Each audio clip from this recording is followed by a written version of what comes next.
Bonjour à tous. Une dame a posé sur ma page un texte, tout petit texte, mais très édifiant. Elle dit « Mais en fait, ils mettent en application le fait que nous n'avons plus de constitution, donc plus de loi. Ils tapent, ils gazent brutalement, selon leur bon vouloir. » Oui. Oui, c'est tout à fait ça. Parce qu'en fait, il faut savoir que depuis le 3 décembre 2016, date à laquelle M. Valls, alors Premier ministre, a décrété et créé sous le numéro 2016-1675, paru au journal officiel sous le numéro 0283, le 6 décembre 2016, le texte numéro 63, Inspection générale de la justice, placée auprès du garde des Sceaux, ministre de la Justice. Ce décret créant cette inspection générale de la justice est entré en vigueur le 1er janvier 2017 et a placé l'autorité judiciaire sous le contrôle du garde des Sceaux. Ce qui veut dire qu'à partir du 1er janvier 2017, la Constitution a donc été violée, ne respectant plus la séparation des pouvoirs avec la justice qui devait et devrait être indépendante, mais qui ne l'est plus. Contredisant et violant ainsi les principes fondamentaux de notre Constitution.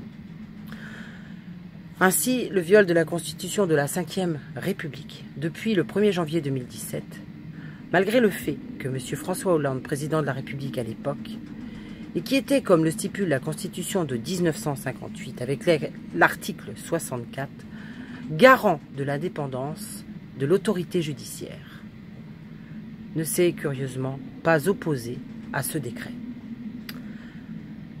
Depuis le 1er janvier 2017, la justice de notre pays n'est donc plus indépendante. Toutes les décisions de toutes les cours de justice en France sont donc devenues depuis cette date illégales, caduques et illégitimes, n'ayant pas pu prendre des avis indépendants. Car il n'y a plus de séparation des pouvoirs pour la justice. Alors, il n'y a plus de constitution en France. Et cela remet largement en cause la République. Et à ce titre, y a-t-il encore un président, je n'ose pas dire dans l'avion, mais y a-t-il encore une légitimité pour ce président et ce gouvernement?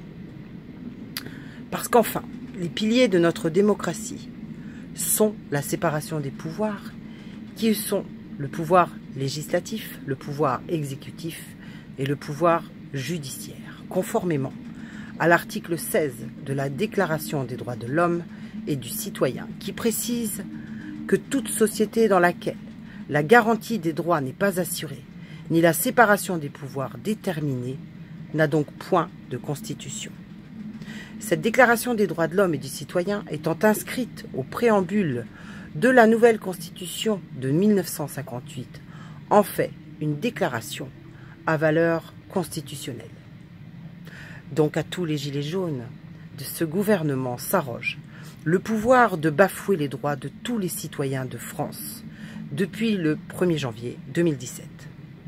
Partant de ce principe, n'ayant plus de constitution, le peuple peut créer donc sa constitution au moyen du référendum d'initiative citoyenne.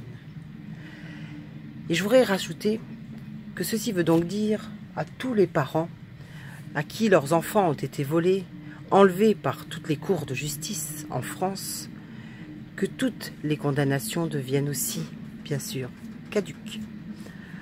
À bientôt.